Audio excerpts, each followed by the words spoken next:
تو میں ربیع الاول کے حوالے سے بات کرتا ہوں میرے بھائی. جیسے یہود و نصارہ میں بہت سے لوگوں نے اپنے جو علماء تھے, انہوں نے جو مذہبی رہنما تھے, مقتدا تھے, تحریف ہمیشہ انہوں نے کی ہے. تحریف غیر نہیں کرتا, اپنے کرتے ہیں, اندر کے لوگ کرتے ہیں. گھر میں لڑائی اندر کے لوگوں سے ہوتی ہے نا, باہر والا تو گھر میں گھستا ہی نہیں, اس کو کیا پتا کیا ہو رہا ہے ان کے گھر میں. تو میں اب ربیع الاول کے حوالے سے کچھ باتیں آپ کی خدمت میں پیش کروں گا, اور میں ان پہ اپنے جو بھی قرآن و سنت کے دلائل ہیں وہ آپ کے سامنے رکھوں گا. کسی کی سمجھ میں آ جائیں ٹھیک ہے, نہیں آئے تو بھائی قیامت میں وہ خود اللہ کے سامنے جواب دے. آپ کہہ دیتے نا اللہ ہمارے پاس ان کے مفتی صاحب کے دلائل تھے, ان کے جوابات تھے, یہ جوابات ہیں, یہ پیش خدمت ہیں. اللہ مان لے تو ٹھیک ہے, نہیں مانے تو میرے بھائی یا تو میرے چترول لگیں گے یا آپ کے لگیں گے. دونوں میں سے ایک, یا تو میں غلط بول رہا ہوں یا آپ اگر ان دلائل کو نہیں مان رہے تو آپ غلط. سمجھ میں آ رہی ہے بات؟ تو اپنے مذہبی رہنماؤں کو مت دیکھو.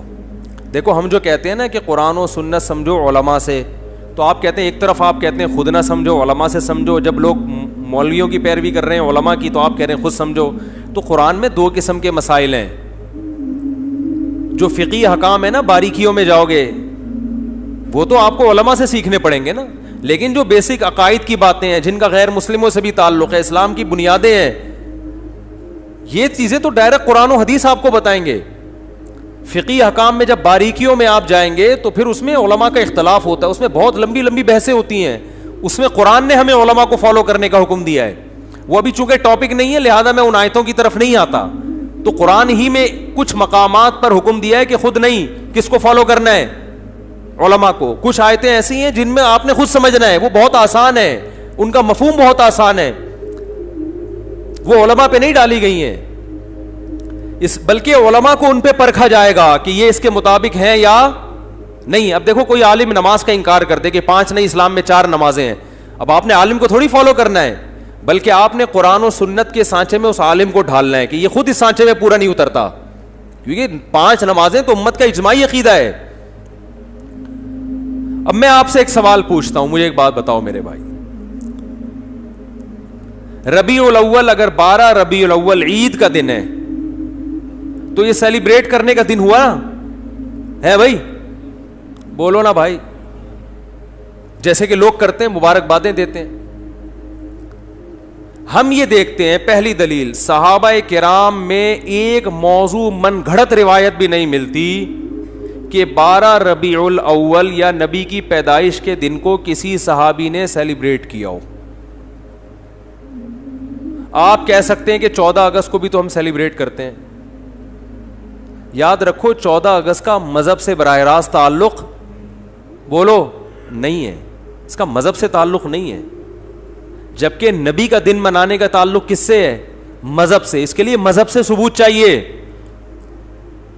اور بھائی آپ ہر سال 1 جنوری کو اپنی بیگم کے ساتھ ٹور پہ نکلتے ہو, گھومتے ہو, کھاتے ہو, پیتے ہو, آپ کہتے ہو یار ہماری شادی ہوئی تھی تو بیگم آج وہ دن دوبارہ آ گیا قسمت سے, چلو تھوڑا سا انجوائے کرتے ہیں. لوگ سالگرہ مناتے ہیں نا بیگم کے ساتھ, اس کو بدعت تھوڑی کہا جائے گا. وہ بھائی اس کا مذہب سے کیا تعلق ہے؟ وہ آپ کی نجی زندگی. آپ 1 جنوری کو مناؤ, 10 کو مناؤ, 5 کو مناؤ, 6 کو مناؤ, نہیں مناؤ, آپ کا دل چاہ رہا ہے کہ مناؤ تو مناؤ, نہیں دل چاہ رہا تو طلاق ڈے مناؤ. آپ ہمیں کیا ہے, ٹھیک ہے نا, جو مرضی ڈے مناؤ, آپ کی نجی زندگی ہے. دن منانے پر گورنمنٹ کی طرف سے بھی کوئی پابندی نہیں, اللہ کی طرف سے بھی کوئی پابندی نہیں. برتھ ڈے کے ہم مخالفت اس لیے کرتے ہیں کہ ہے یہ حماقت, کہ آپ کی زندگی میں 1 سال کم ہو گیا, آپ خوشی منا رہے ہو. حماقت کا فتویٰ لگا رہے ہیں, بدعت کا فتویٰ نہیں لگاتے برتھ ڈے پر. ارے بعض کام بذات خود صحیح ہوتے ہیں, لیکن وہ جس جذبے سے کیے جا رہے ہوتے ہیں وہ جذبہ کا تک ہی نہیں بنتا نا وہاں پہ, اس لیے کہا جاتا ہے غلط رسم ہے. تو برتھ ڈے تو بالکل ہی کامن سینس کے خلاف ہے. شادی بیاہ میں یہ ہوتا ہے کہ آپ کی فار ایگزامپل 1 جنوری کو شادی ہوئی, دوبارہ وہ آ گئی تو بھی کھوپڑی میں آنے والی چیز تو یہ بھی نہیں ہے. سال ہو گیا تو کیا ہو گیا, کون سا تمیز سے گزرا ہے جو آپ جو ہے نا منا رہے ہو.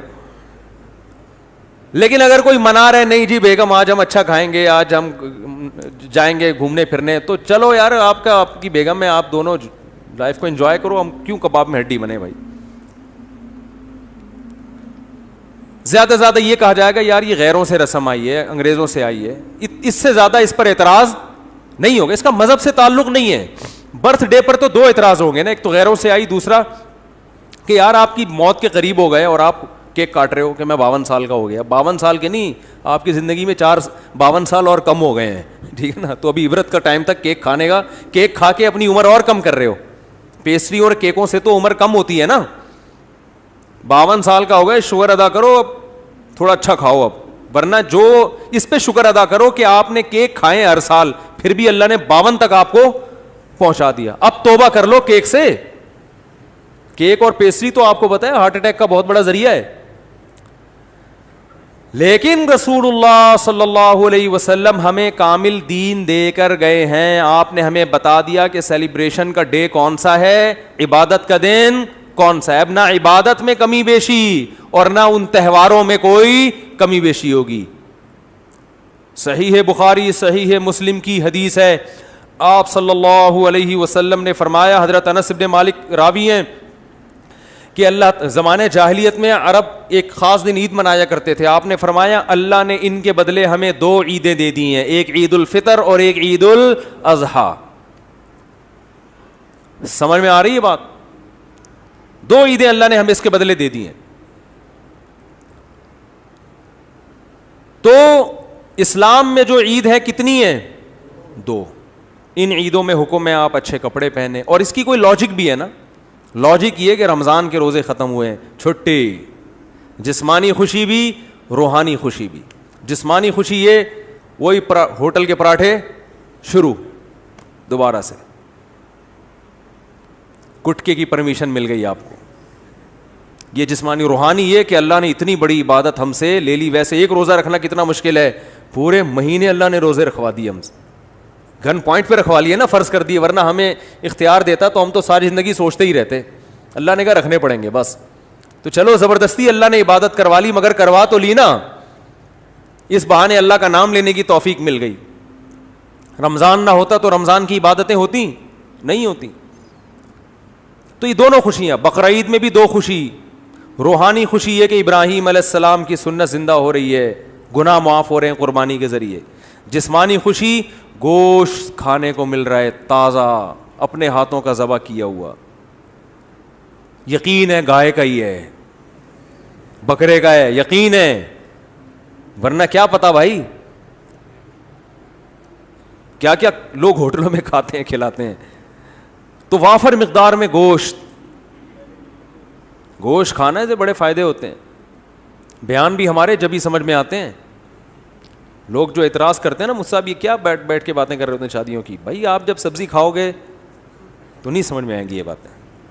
سبزی کھانے والے کی سمجھ میں, ہندو بہت زیادہ اعتراض کرتے ہیں اسلام کے 4 شادیوں پر.